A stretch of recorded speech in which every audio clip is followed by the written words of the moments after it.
Hi, everyone, and welcome to episode 126 of the Tick Bootcamp podcast. The title of today's interview is The Life Cycle and Lyme, an interview with Leeann Escobar. My name is Richard Johansson. I'm Matt Sabatello. So, Matt, most people in the Lyme community think of the life cycle of Lyme as the life cycle of the tick, going from an egg to the larva to the nymph to the adult, and ultimately then reproducing and having eggs again. And I really thought of that when we were interviewing Leeann Escobar, because she grew up in a tick endemic community in New Jersey. She was sick from a very early age, starting as early as 2 years old. And she went through her entire life with Lyme disease. And now she has a child. And of course, she has concerns about passing Lyme disease on to her children. So, Rich, when I think about Leeann's Lyme journey, it just makes me sad thinking about Leeann and everybody else who had Lyme almost their entire life and now in their adult life are worried about passing it on to their children. If we only had better advocacy and awareness in both the community and the medical fields, we could prevent things like this from happening. Matt, Leeann could be really angry. Her whole life has been altered by her contact with Lyme disease. But you know what? She's actually a wonderful young woman. She has a really positive outlook on life. She was an absolute pleasure to interview. And I think our community is going to really love listening to this podcast. So without further ado, the really enjoyable Leeann Escobar. Hey, Leeann Escobar, welcome to the podcast. Hi, thank you so much for having me. I'm so excited to be here. We're blessed to have you, and we know our listeners are going to be blessed to hear from you, and we've already gotten great feedback from folks in our community because you were kind enough to do a video a couple of months ago, and at the time it was our most downloaded video. So we have high expectations for you, Leeann. Thank you. So can you share with us where you live? I live in Hawthorne, New Jersey. And how long have you been a New Jerseyite? So I was born and raised here in the same house. I did move to Florida for 2 months. That was my only move outside of New Jersey. So that's the only thing I know besides Jersey. All right. So you're a Jersey gal through and through with the exception of sort of an extended vacation. Yeah, exactly. Well, welcome home, Leeann. So Leeann, talk to us about what you know about. Actually, let me ask the question differently. Tell us what you knew about ticks and tick diseases during your childhood, because New Jersey is a tick endemic community and it has been for your entire lifetime. So what do you know about ticks during your childhood? Honestly, I didn't know anything, and we went camping a lot. I mean, we knew some things of the precautions we had to take. We wore bug spray, that stuff. But until maybe I was older, somebody at my church had Lyme disease, but again, people kind of didn't really take it serious. So you didn't hear of it until later when I got sick. I was like, oh my gosh. But no, we had no people telling us you need to do this, nothing. So again, we know New Jersey is a tick endemic state. I know you were living in a tick endemic community. Did you ever receive any educational information at school about ticks and tick diseases and how to avoid coming in contact with a tick disease?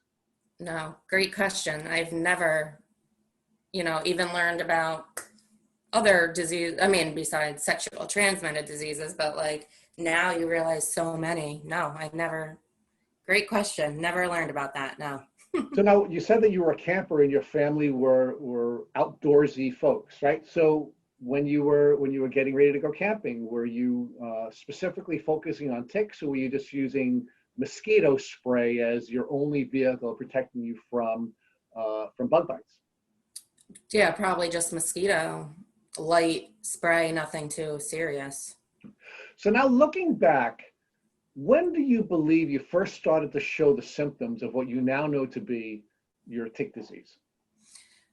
Well, so we always think this is crazy now that we look back. At 2 years old, I had to get hospitalized for big lymph nodes. All of a sudden, it exploded out of nowhere. So I was there for 2 days, I think. Nothing came of it.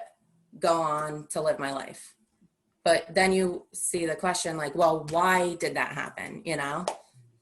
So let's talk about when you were ultimately diagnosed with Lyme disease. When did you finally get your Lyme disease diagnosis?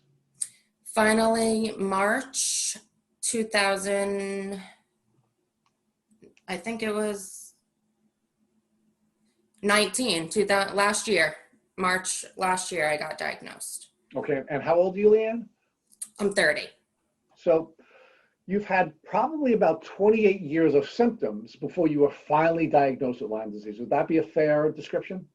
Yeah, I don't think it was as hard. Like I had little things, mono, stuff like that, that all now looking back, I'm like, it probably was symptomatic towards that. But I feel like at 27 is when it went havoc Okay. on my body. So let's talk about when you turned 27 and what was going on in your life at that time.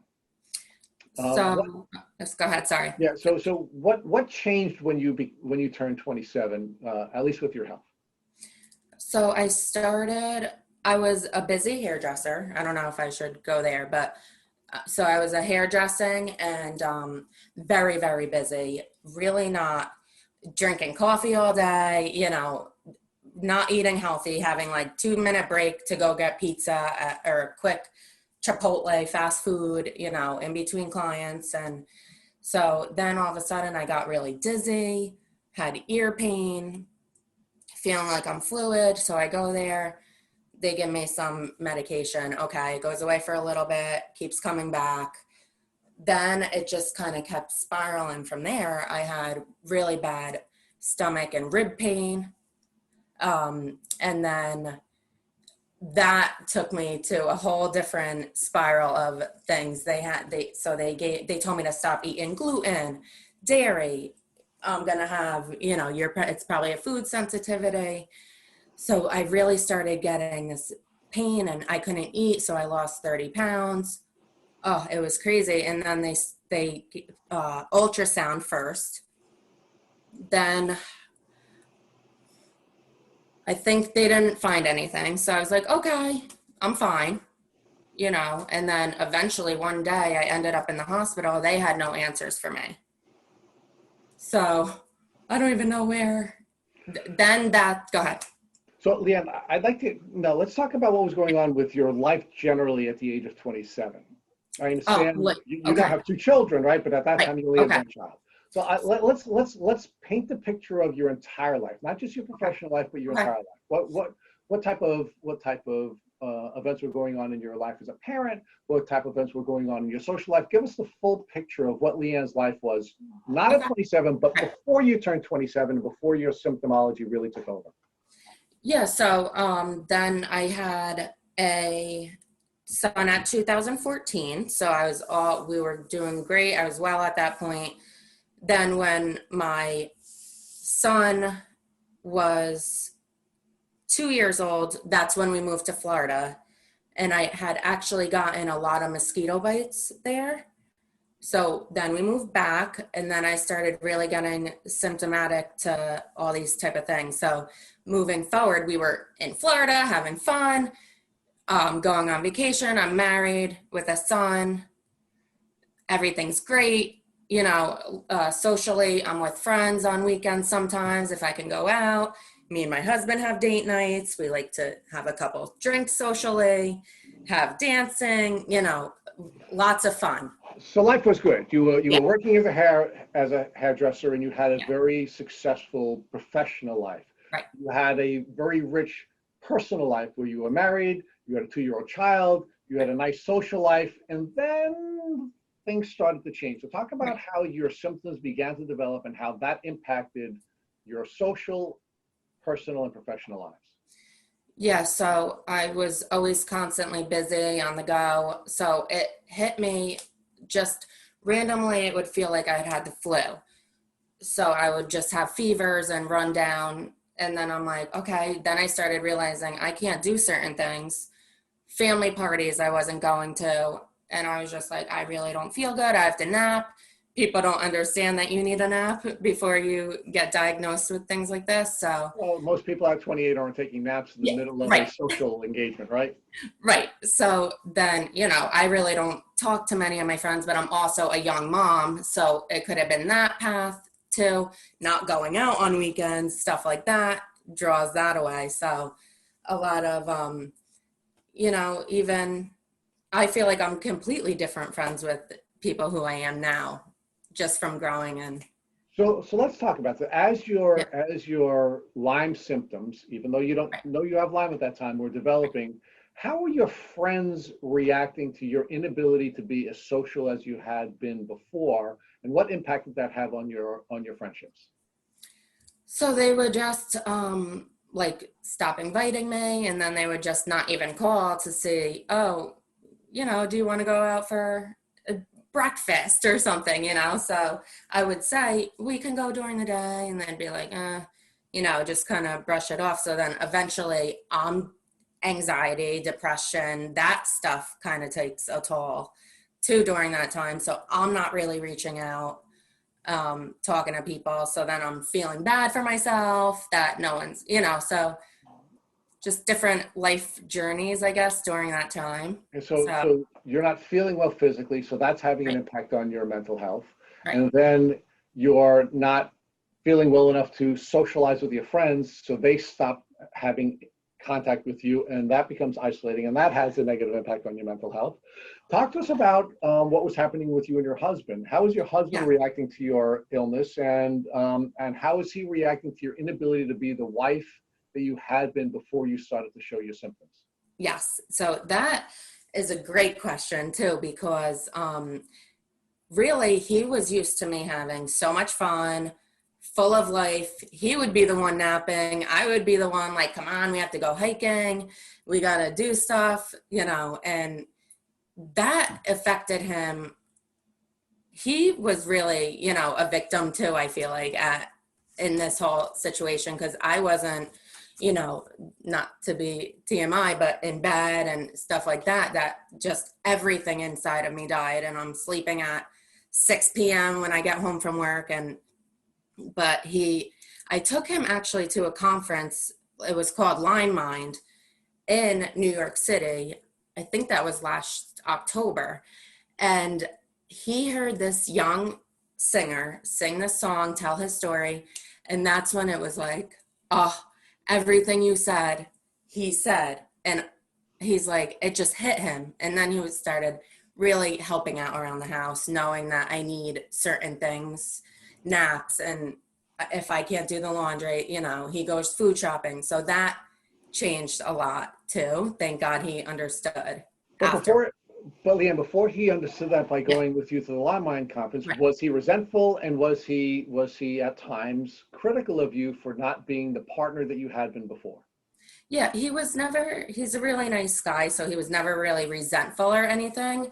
But he would be on my case a lot about, oh, the house is a mess, and not understanding that I physically cannot do it, because I was getting up and going to work and putting makeup on and doing these days, and then coming home, I had zero energy. So he did get upset a lot about that at first.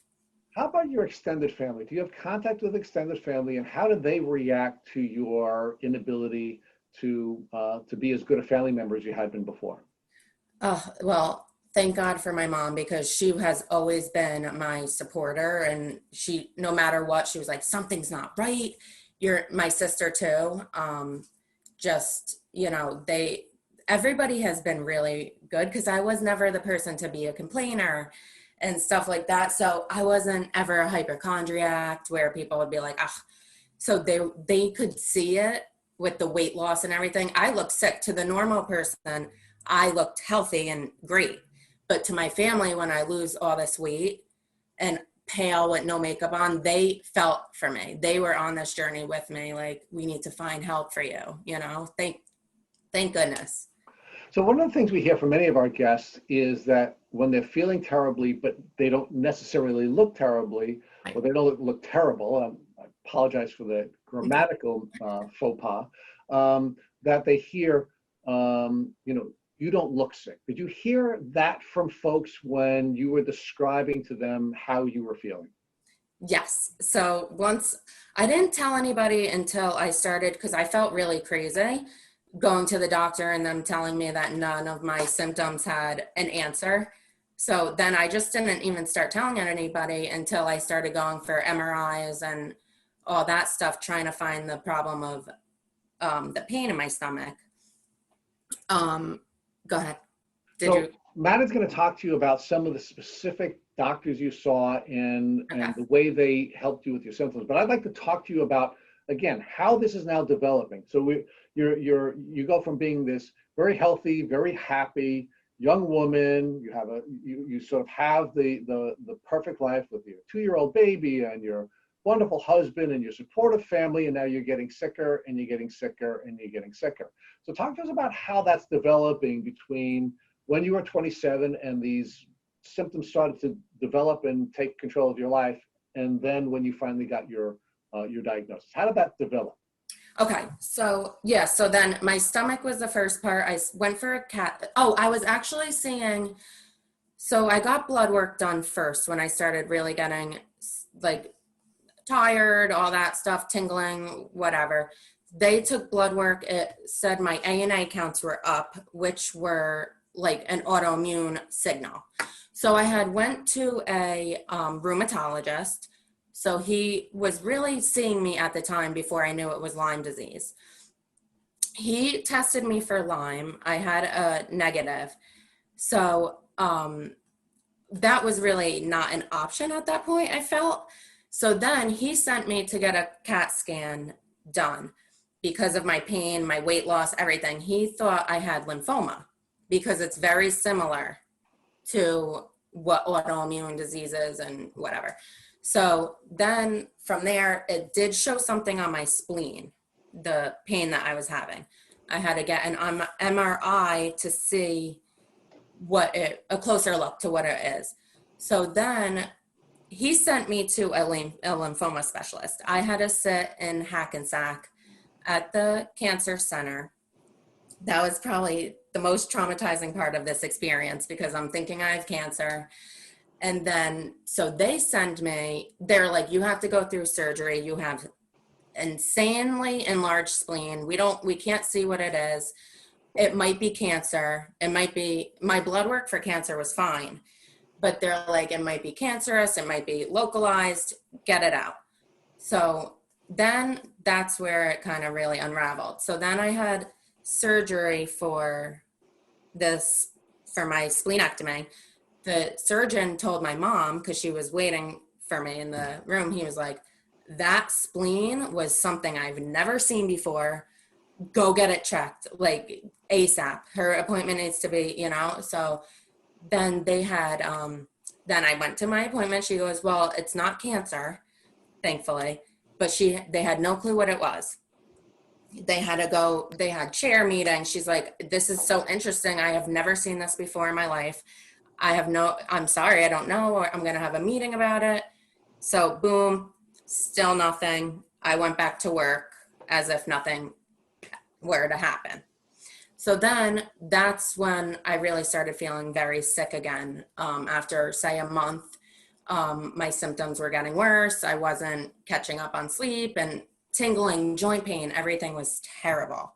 So that's where finally I got the last testing that came back positive for Lyme disease.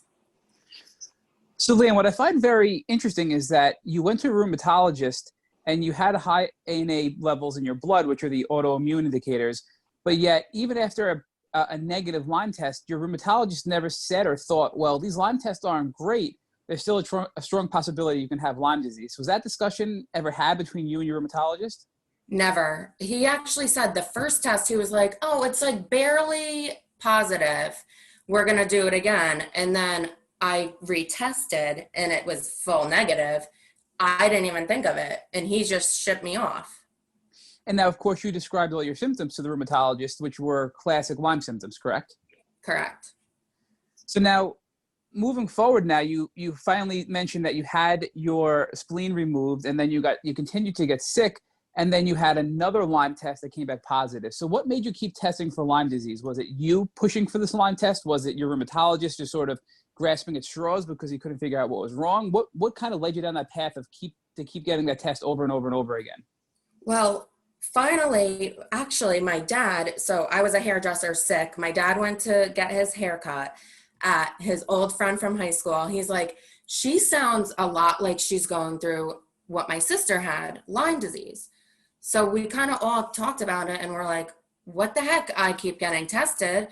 So finally I went to my primary care doctor that I was seeing, and he's like, I'm so glad you came back. I couldn't get my mind off you.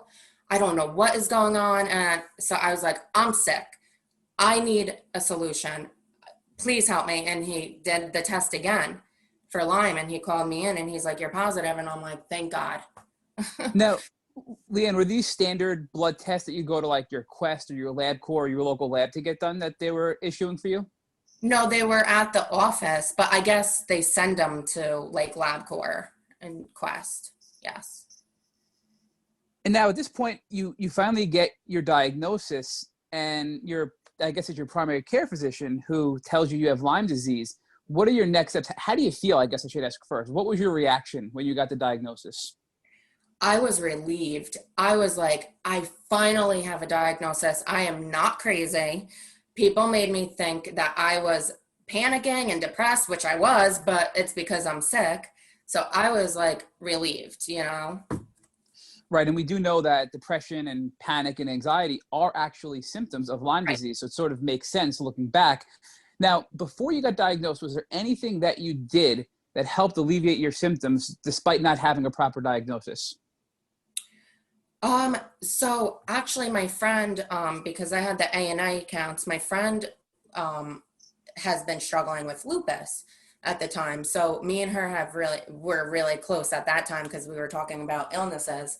And she was like, you have to really try to eat healthier. And like I said, at that time, I wasn't really eating good. I was just grabbing food to go. And so she told me that when I had stomach pains, I was just eating like a lot of fruit. And that's when I started eating better. It helped, but I was still in a lot of pain and stuff. Was there anything specific with your diet that seemed to help the most? Like maybe, less gluten, less dairy, less inflammatory foods? Any specific tip you can provide to our listeners that helped you get some symptom relief with your diet? Yes. So I would say probably gluten is the worst trigger for me. I have been eating it more during pregnancy now. Now I cut down a little bit, but I have some here and there still because I like to have pizza on Fridays or whatever.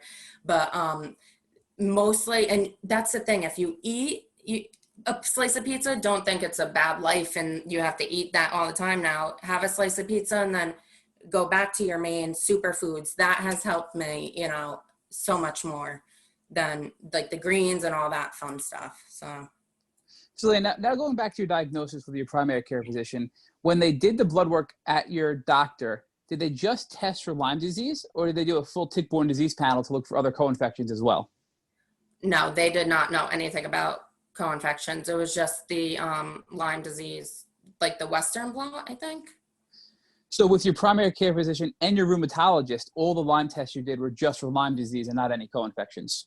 Correct. So at this point now, it seems like your primary care physician knows a little bit about Lyme to make him dangerous, but not nearly enough to probably properly treat you. So what was his recommendation? Did he try to treat your Lyme disease? Did he refer you to a specialist? How did you proceed at that point?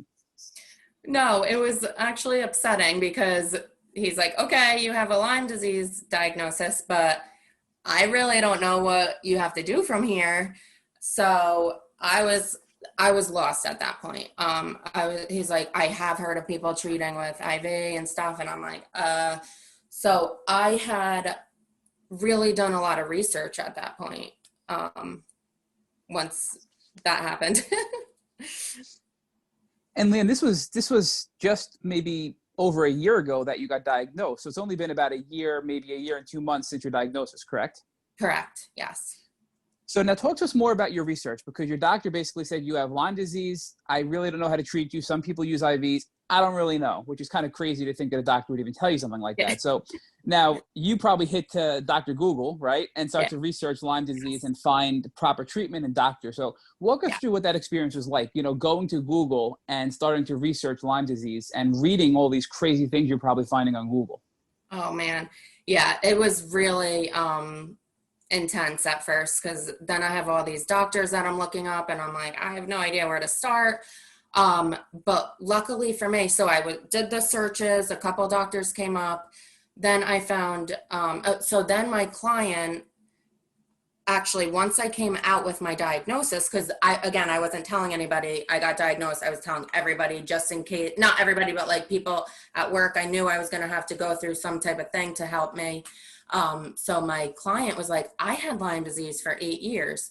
She told me about a doctor. I think he was in New York. I forget his name, Dr. Cameron or something. He treats with you know, you heard him. Yep, And Dr. Daniel Cameron, yes, correct, from upstate. yes, Yep. yes. So she first told me about him, and I was like, okay. Then what was it? Yeah, so she told me about him. I really didn't want to take the drive. I called, found out that nobody takes insurance. So I found another doctor closer to me, which is was the same protocol, antibiotics. And she is in West Caldwell. So that was off from like Google and word of mouth, really.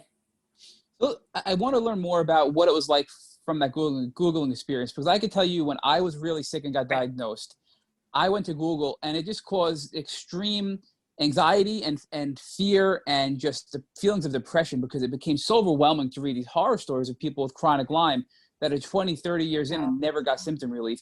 So it got to the point where I literally was having family members help me do research because I just couldn't handle it emotionally and physically and cognitively. So what was it like for you? Were you able to process that? Was it triggering for you? You know, talk to us about what that was like to read all those stories online.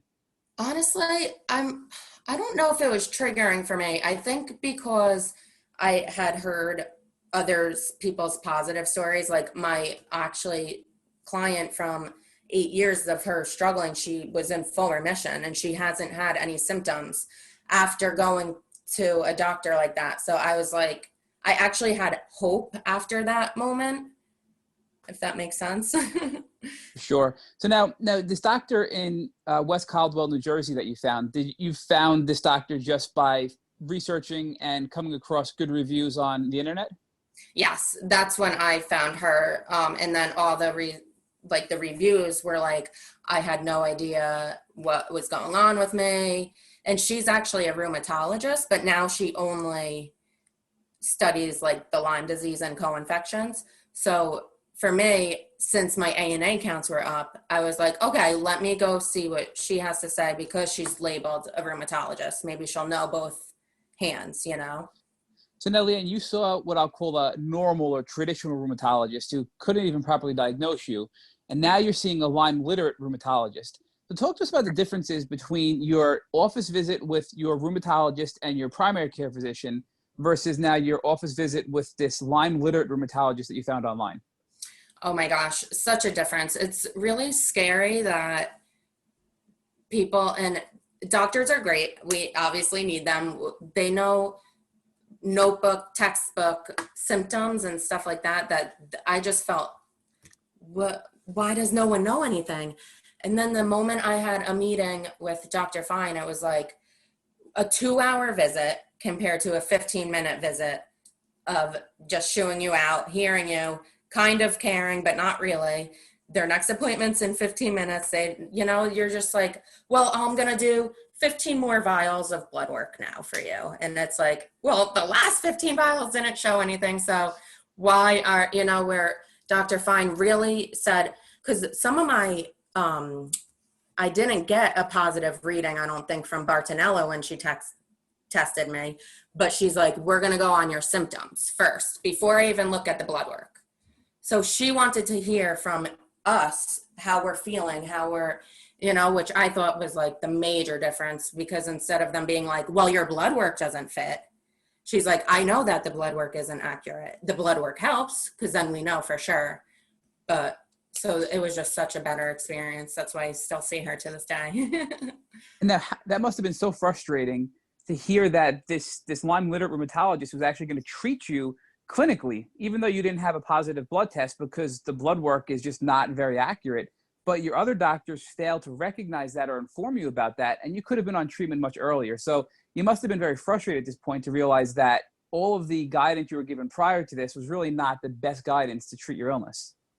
Yes, that's true. I felt like I could have caught it probably 2 years earlier if people had more training or something. I don't know what it is.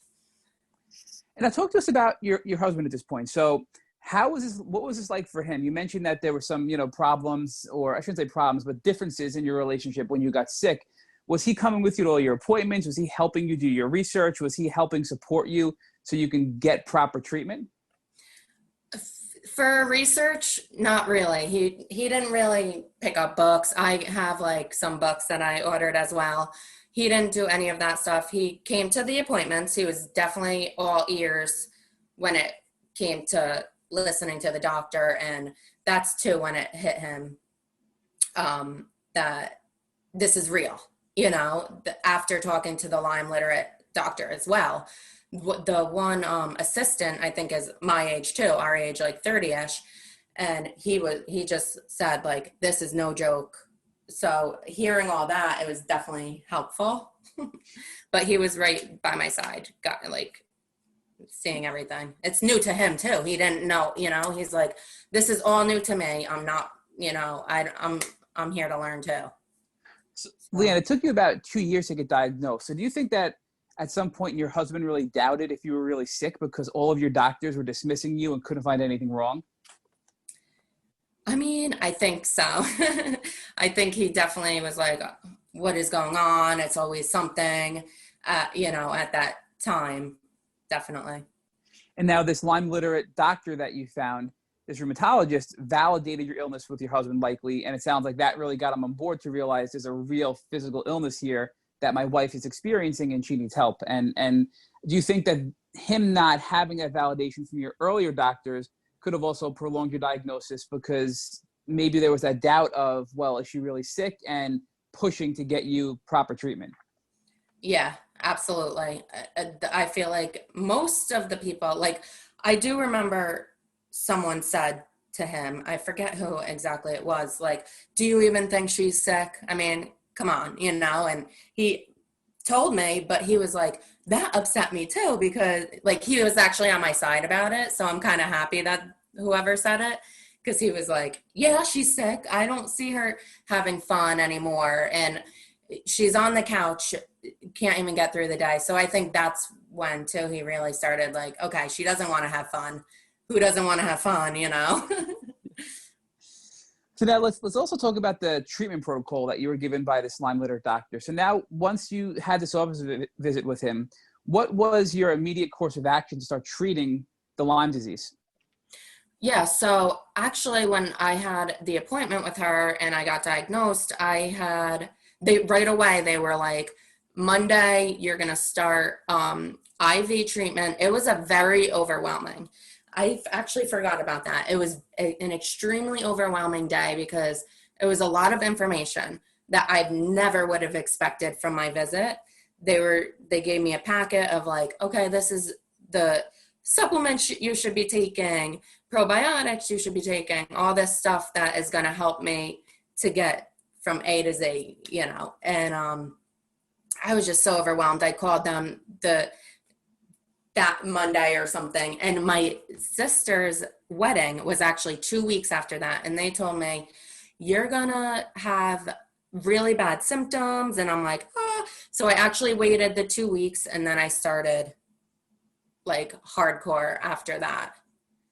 Now, I'm assuming most of this treatment that we're recommending, or most of these supplements and probiotics, were not covered by insurance, and you had to pay out of pocket for a wide variety of supplements and tools to help treat your Lyme disease. Yes, great point. So yes, the doctor in itself too is not covered. So you can submit your claims, but I was getting treatment, the IV treatment 3 times a week. I had to go there in office and pay $35 on top of the treatment every time I went.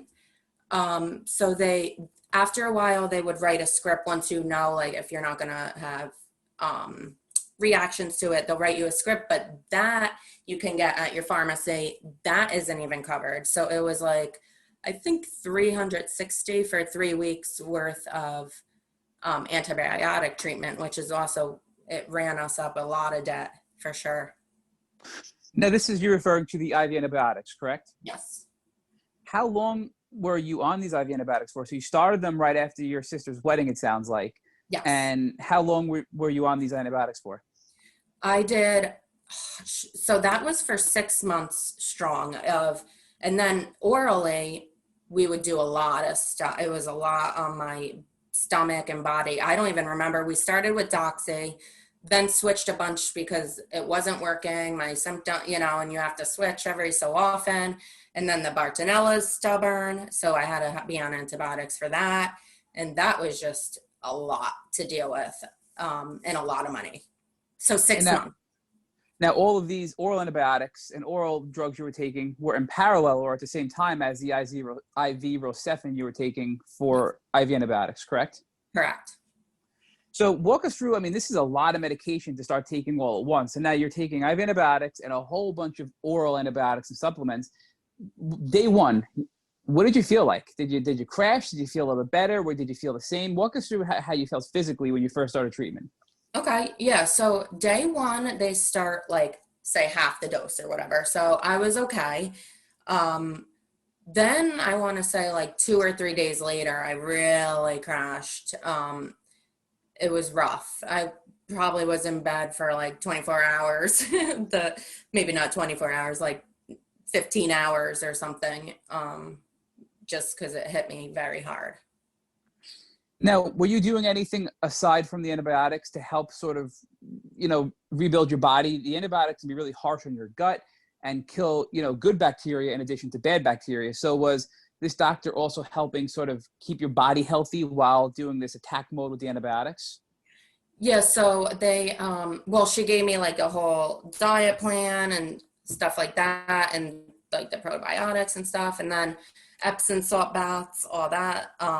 But then sometimes I started taking, we had like a vitamin drip, but again, it's so expensive. So it was like a cocktail of magnesium and vitamin B's and stuff like that seemed to really help. But the big bag's 200, the small bag 70. So it's like, it helps. But when you're paying, so much, it's like, I'll hold off that moment. So what made you decide to go off the antibiotics at the 6-month mark? What was that change or the pivot in your experience that you decided to stop? Was it financial? Was it physical? What condition brought you to that point? I want to say both. So the expense aspect that hit because first of all, I had to get off of work. So we have to budget for one income anyway. Then I'm getting slammed with, I spent about 10 grand in 6 months. So we got slammed with that. So at the 6-month mark, I was kind of like to her, and then right before that, I crashed on, I forget what the medication was. I had such a bad experience. I said, they're like, it's the medication, it's the die-off. Finally, I was like, no, something is not right here. So I stopped. I felt a little better after that. So I was like, it's expensive and I'm really hurting. And I feel like I'm so dying and I'm sick of this. So then from there was like, okay, let's give you a break. And she told me to detox my body a little bit, Epsom salt baths, sweat, all that stuff. And then she said to get Cemento and Banderol. I think that's how you say it. And do herbal for a little bit and see how you feel. So Leeann, at the end of your 6-month journey of IV antibiotics and oral antibiotics, were you feeling better or worse than you did when you first started? Better. I was definitely better. Give us an idea of some things that you couldn't do or some symptoms that you did have in the beginning that you no longer had at the end, or things that you could do at the end that you couldn't in the beginning. So I got an idea of how far you progressed over that 6-month window. Okay, so let's see. I was really shaky before I got diagnosed. I started having tremors out of nowhere. So that was interfering with a lot. And then the fevers, I had fevers, night sweats, tremors, weight loss, and joint pain. I think all of those symptoms were finally under control at the end. And then, go ahead, sorry. were there any new symptoms that popped up over the 6-month window that you didn't have initially? I had really bad stiff, like upper back in between my shoulder blades, which she did actually, once I started having pain and stuff, she did see that like some muscle retention was there. And I probably wasn't new, but it was new during the whole treatment aspect. So now how long of a break did you take from the time you stopped taking the antibiotics until the time you started taking the 2 herbs, the Cemento and the Banderol? I believe I took about 3 weeks off. And in that window, did your symptoms worsen, get better? You know, what was your health like in that 3-week window before you started the herbs? Oh, my health was a lot better. I was waking up energized a little bit. I mean, not fully, but I remember having one day of just full-blown energy. I was talking everybody's ear off and everybody's like, oh my gosh, you're so different. So it really helped a lot once I detoxed off everything. So now talk to us about when you first started taking the herbs, the Cemento and the Banderol. So when you did, was there an immediate reaction? Did you feel better, worse? Did you feel nothing for a couple of days? What was that like? No, my first, because I've heard that it's very potent, don't take too many drops. I started with 1 drop. Ooh, I guess from not treating for the 3 weeks, that kicked my butt. 1 drop. I was severely fatigued. I had to sleep it off. I want to say I probably had a flare up for about 3 to 5 days after. Now, Leeann, were these herbal tinctures that you'd put like under your tongue? Were you taking them in a capsule form? How are you taking the herbs? No, it's 1 dropper and I think 8 ounces, 6 to 8 ounces of water, I believe. Do you recall the brand of herbs that you purchased? I did the Nutramec, I have it in there. I forget. I think the Nutrimetics. Yeah, that's the one I did. And how long were you on these herbs for? I think you said about 3 months you were on the herbs? Yeah, about 3 months. And did you introduce any other herbs or supplements during this time?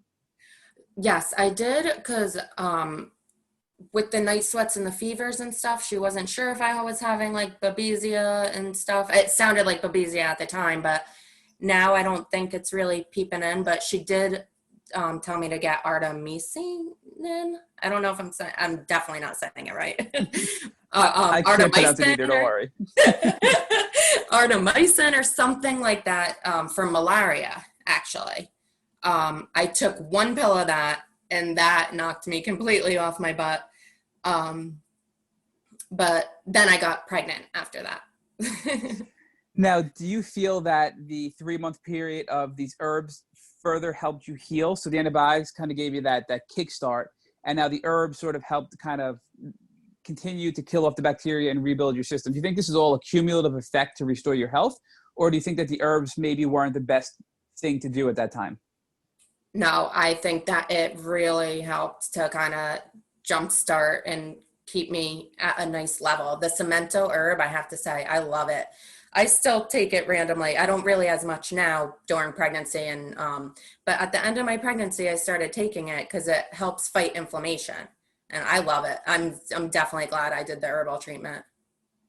So let's talk more about your pregnancy. So you find out you're pregnant, and congratulations, by the way. I think you just had your child within the last month or 2, right? 2 months, yes. Thank you. 2 months. Congratulations. So talk Thank to us you. what that was like with your doctor. Did you bring that to your Lyme illiterate doctor to get guidance, and what was that like?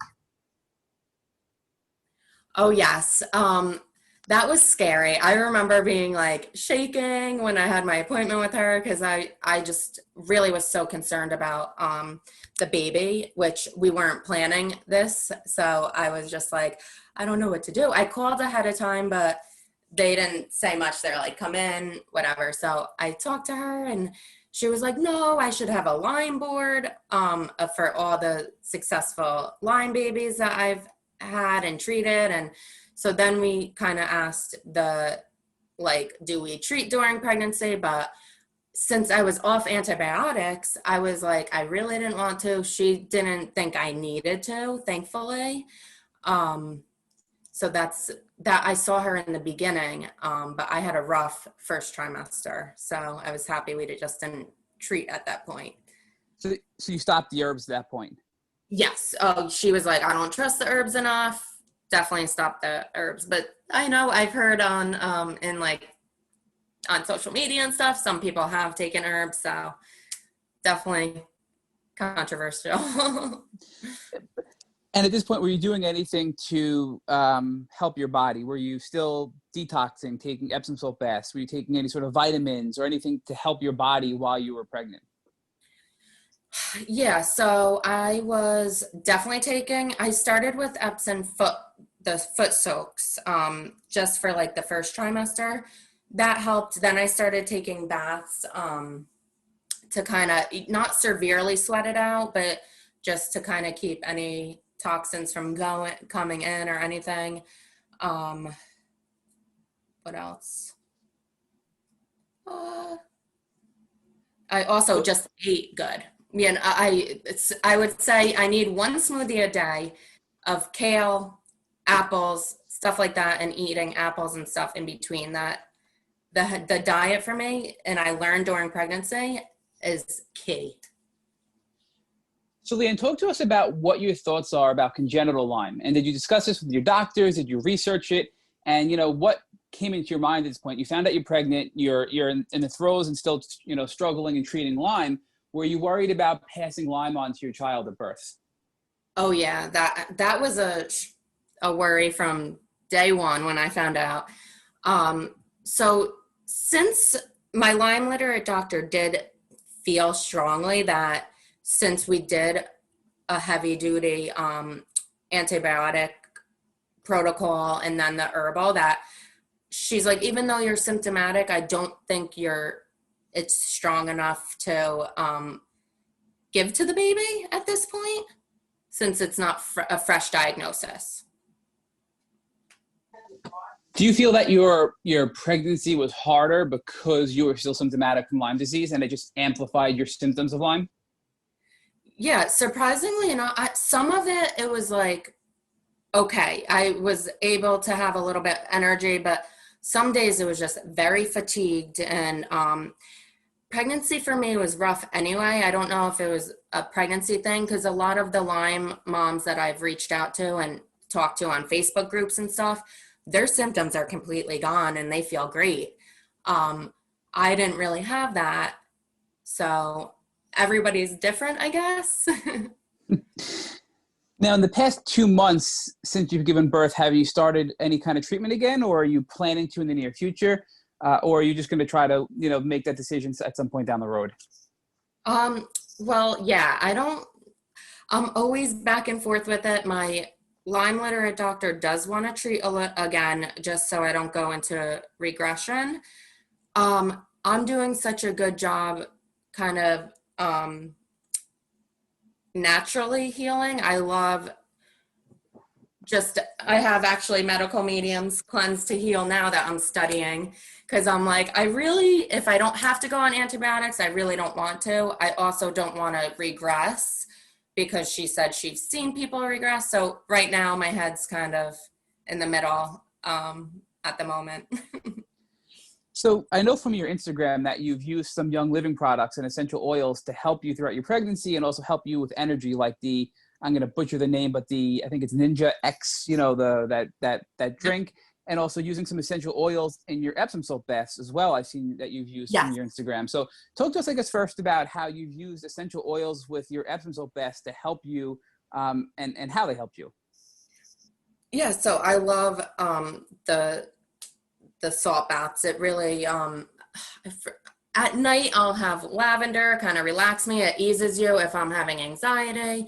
There's a bunch of different blends and stuff. I've used, actually during pregnancy too, I used oregano and cinnamon essential oils, because it just helps to detox all those toxins. People have told me to put it on my feet with oils and stuff. So there's so many different essential oil remedies. I'm still learning. I'm still new to it. But the Ninja Red, I'm probably butchering the name too, but that to me has been life-changing for my healing. It really has. That it's actually made of like wolfberries. I know Michaela, you guys interviewed too, so I'm sure you heard all about it. But the wolfberries, I just recently did a whole like research on it. It's good for your gut. It's good for anti-cancer properties. Just all these things, like blueberries are so good for you, anti-inflammatory. And I swear, fatigue was my worst symptom. I'm like waking up, making pancakes. I've been on it probably about 2 months. I made sure that I brought a pack of the Ninja Red with me in the hospital. And if you're struggling from fatigue and anything like that, I highly recommend it. It's been the best. We've been following you now, obviously, on social media for quite a while, probably over a year. And it's been great for us to see that over the past 2 months, with a newborn child and with just dealing with Lyme, that you have such energy to do things that you probably didn't have before, even before you were pregnant. So I think that's a really great tip that you just gave us for people that are struggling with, chronic fatigue or always being tired and not being able to just get up and get out and do things, that this Ninja Red drink can actually help you combat the fatigue and manage through the fatigue that you're getting. So any other natural tips or natural things that you've done that you can recommend to our listeners that may help them through their journey? Yeah, so I actually, like I said, I'm big on smoothies. I'm not a big like salad eater because I get very bored of them. I've always been kind of into my body and working out, so I like to eat healthy. But now it's been focusing on like superfoods and things that are gonna, so it might not be like a gluten-free diet, but anti-inflammatory. And actually, I'm so into like powders and stuff now, that matcha for focus and spirulina, I'm probably not saying it right, but all these anti-inflammatory blends that you just put right into your smoothies or drinks or milk or almond milk, whatever. And that to me is just taking away so many hard symptoms. Just focusing on superfoods. I think you can still cheat if someone's having a party, have a piece of cake, but just have an apple or two the next day. It really does make a huge difference. So then we're just amazed at how far you've come, hearing how sick you were and now being able to get through a pregnancy and being where you are now 2 months post birth, that you're still doing so well. You have energy and your clear and cognitive abilities here on this podcast have just been great. So from your standpoint, give us an assessment of where you are percentage-wise, which is, I know, an impossible question to ask, but if you can guesstimate, how much would you say you are recovered from the time you first got sick? Yeah, so when I first wrote the questionnaire, I said 50% about. And I say that because I have a lot of the symptoms that are pretty much gone. But now too, I still have some symptoms, like tingly legs are the worst for me. So I still have stuff besides the fatigue, those two I think are the most stubborn. But I want to say, since writing that, since I've been taking the Ninja Red and just vitamins and magnesium, I forgot to say that before too, that has helped a lot. Just now I want to say it's jumping up to like 60%. And each time by next year, I think I'm going to be at a really good place healing wise. Leeann, talk to us about the beauty of Lyme and how your Lyme disease journey and the experiences that you've had to go through has changed you in a positive way. Yeah, so I have to say, I used to be negative. I would get anger, and I still have anger and stuff like that, of course, because of Lyme disease, but it just really has opened my eyes to the bigger picture in life. I, was slaving for a company, working my butt off. I'm so proud of where I was at that time, but now Lyme took me on a different path. I thought I was just going to have one kid, do the career thing.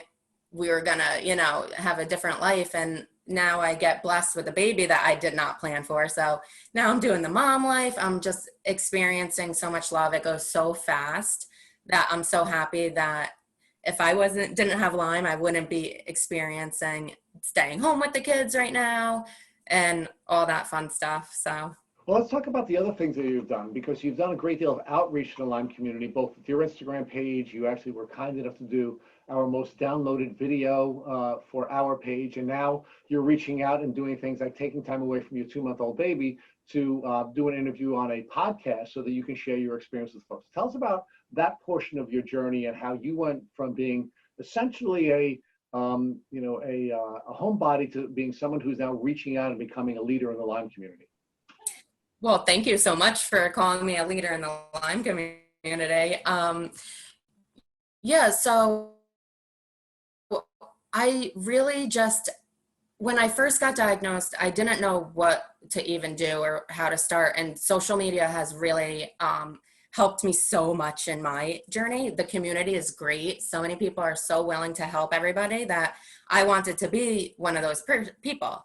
And just seeing like when I was pregnant too, I got pregnant, I searched left and right. I found one person that I could talk to, and I actually messaged her and I was like, I don't know what to do. I'm scared, I'm this and that.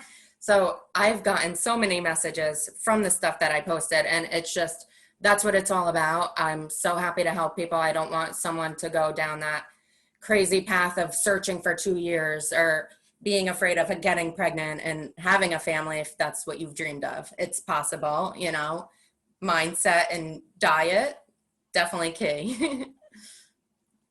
So now let's talk about the last thing we like to speak with our guests about, which is what you would do if, God forbid, your husband came into you after this interview and he found a tick biting him. What would you recommend that he do so that he wouldn't have to go on the terrible journey that you've had to go on with Lyme disease? Yeah, so that's a good question. I mean, I still wouldn't really know all that we should do, except because it's still something I'm learning all the time. But I would definitely pull the tick out with the tweezer as carefully as possible. My Lyme literate physician does say to bring it. They can test it for Lyme disease, but honestly, I probably wouldn't wait that period of time to get it from the lab result. I would probably maybe ask them to do a course of doxy just to make sure, because I'd rather you be on 2 weeks of antibiotics than a whole lifelong thing, and probably make him eat healthy if it was my husband, because he doesn't like to eat too healthy. Thank you for listening to the Tick Boot Camp interview with our friend Leeann Escobar. To our listeners, we have a call to action. First, if you'd like to learn more about Leeann Escobar and her Lyme disease journey, please visit our Instagram page at healing.lovely, Lovelee. Second, if you enjoyed this episode of the Tick Boot Camp podcast, please share it with your friends by using the social media buttons you see at the bottom of this post. Third, Tick Boot Camp has created a Tick by Blueprint that has been inspired by the information that has been provided by past guests on this podcast. We urge you to visit our website at www.tickbootcamp.com to view the blueprint. Please note we would appreciate any input or improvements you would like to offer us on the blueprint. Fourth, don't forget to subscribe to this podcast on iTunes, Google Podcasts, or Spotify to get your automatic episode updates of our Tick Boot Camp podcast. And finally, please take a minute to leave us an honest review and rating on iTunes or on our website. We thank you very much for listening.